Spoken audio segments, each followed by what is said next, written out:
हरि ओम. योगदास जय गणेश जोशी यांनी प्रवचनांमधून सांगितलेले कथामृत क्रमांक 157 धंदा. माणूस प्रथम गरज म्हणून काहीतरी करतो, मग तो आवड म्हणून ते करू लागतो, मग त्याला त्याची सवय लागते आणि तो ते नित्यपणे करत राहतो. नंतर मात्र त्याला त्या गोष्टीचे व्यसन लागते. ते केल्याशिवाय तो जगू शकत नाही. त्याशिवाय इतर काही तो करू शकत नाही. त्याला ताळतंत्र राहत नाही. वेळ काळाचे भान राहत नाही. त्याचा मेंदू इतर कोणत्याही गोष्टींचा विचार करू शकत नाही. अफलातून नगरीमध्ये एक दुकानदार होता. एक दिवस वसुलीवरून एका गिऱ्हाईकाशी त्याचा वाद झाला. भांडण झाले, मारामारी झाली आणि झटापटीत त्या दुकानदाराकडून त्या गिऱ्हाईकाचा खून झाला. दुकानदाराला अटक झाली. रीतसर कचेरीत दावा उभा राहिला. सर्व पुरावा दुकानदाराच्या विरुद्ध होता. त्यामुळे दुकानदाराला फाशीची शिक्षा जाहीर झाली. त्याला भर नेताजी चौकात सोमवारी फाशी द्यावे असे सांगण्यात आले. अफलातून नगरीच्या कायद्याप्रमाणे दुकानदाराचे शेवटचे भाषण होऊन मग त्याला फाशी देण्याचे जाहीर झाले. न्यायाधीशाने दुकानदाराला त्याचे काही म्हणणे आहे का, त्याची शेवटची काही इच्छा आहे का असे विचारले. तेव्हा तो दुकानदार म्हणाला की न्यायाधीश महाराज, मला सोमवारऐवजी रविवारी फाशी द्यावे, कारण सोमवार हा सुट्टीचा वार आहे. दुकान बंद, त्या दिवशी आराम करायचा असतो, असा माझा अनेक वर्षाचा नियम आहे. मी त्या दिवशी फाशी जाण्याचे काम करू शकत नाही. शिवाय रविवार हा खरा धंद्याचा वार असतो.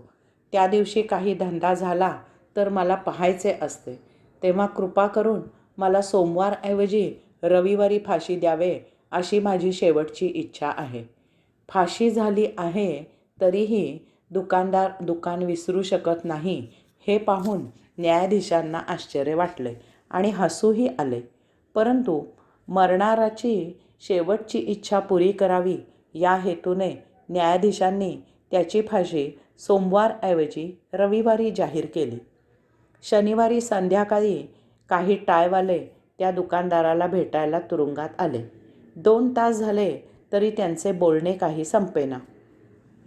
गजा अलीकडून आणि पलीकडून ते एकमेकांना काहीतरी पटवून देत होते. तुरुंगाधिकाऱ्याचे कुतूहल जागे झाले. ते तेथे जाऊन त्यांचे बोलणे ऐकू लागला. दुकानदार त्या टाळवाल्यांना पटवून सांगत होता, फाशी पाहायला कमीत कमी 1,00,000 लोक तरी जमतात. मी तुमच्या मालाचा गेल्या 25 वर्षांचा विक्रेता आहे. तेव्हा माझ्या शेवटच्या भाषणात तुमच्या मालाची जाहिरात करायला मी 10,000खाली काहीही स्वीकारणार नाही. कथामृत 158 अशुभ. खूप जुन्या काळातील गोष्ट आहे.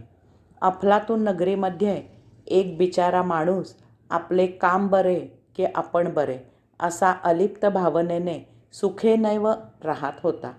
दुर्दैवाने त्याच्याबाबत एक महाविचित्र गोष्ट फैलावली की या माणसाचे सकाळी सकाळी तोंड पाहिले की तो दिवस वाईट जातो.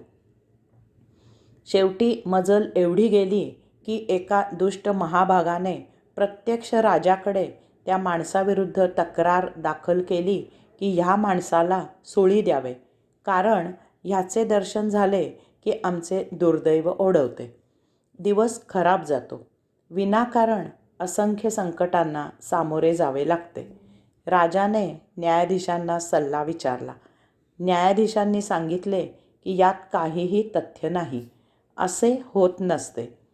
शुभ अशुभ हा ज्याच्या त्याच्या नशिबाचा भाग आहे. परंतु राजाचे काही समाधान झाले नाही. त्याने त्याची प्रत्यक्ष शहानिशा करण्याचे ठरविले. राजाने त्या बिचाऱ्या माणसाला पकडून एके रात्री आपल्या महालासमोर झोपायचा हुकूम दिला. तसेच इकडे कोणीही फिरकायचे नाही असेही बजावले. सकाळी सकाळी जाग आल्यावर राजाने सर्वप्रथम त्या माणसाचे तोंड पाहिले आणि मग राजाने आपल्या कामाला सुरुवात केली. सकाळी राजा सदरेवर जात होता. त्यावेळी राजाला अचानक ठेच लागली. पायाच्या अंगठ्यातून चांगलीच कळ गेली. किंचित रक्तही आले. लगेच राजवैद्यांनी राजाच्या अंगठ्याला मलमपट्टी केली. राजा दुपारचे भोजन आटपून वामकुक्षीसाठी बिछाण्यावर लवणणार इतक्यात छतावरून एक पाल राजाच्या बिछाण्यावर पडली. राजाचे शिपाई धावले आणि त्यांनी त्या पालीला ठार मारून दूर टाकून दिले. आता मात्र राजाची खात्री झाली की सकाळी सकाळी त्या माणसाचे तोंड पाहिल्यामुळेच हे असे विपरीत घडत आहे. ह्या एका माणसामुळे प्रजेला किती त्रास सहन करावा लागत असेल ह्याची त्याला कल्पना आली. त्याने त्वरित हुकूम दिला की उद्याच्या उद्या सकाळी सकाळी भर चौकात ह्या माणसाला सुळावर द्या. दुसऱ्या दिवशी सकाळी सुळावर देण्यासाठी त्या माणसाला चौकात नेण्यात आले. सुळी देण्यापूर्वी त्याला शेवटची इच्छा विचारण्यात आली. तेव्हा तो म्हणाला की मला लोकांना काही सांगायचे आहे. त्याला भाषणाची परवानगी मिळताच तो तेथे जमलेल्या लोकांना म्हणाला, मित्र हो, कृपा करून सकाळी सकाळी आपल्या राजाचे तोंड पाहू नका. तसे केल्यामुळे तुम्ही महासंकटात सापडाल. मी काल सकाळी सकाळी या राजाचे तोंड पाहिले आणि त्यामुळे आज मला मृत्यूला सामोरे जावे लागत आहे. त्याचे हे विचित्र भाषण राजाच्या कानावर घालण्यात आले. राजाने त्यावर विचार केला. त्याची शिक्षा रद्द केली आणि त्याला सोडून दिले. हरी ओम.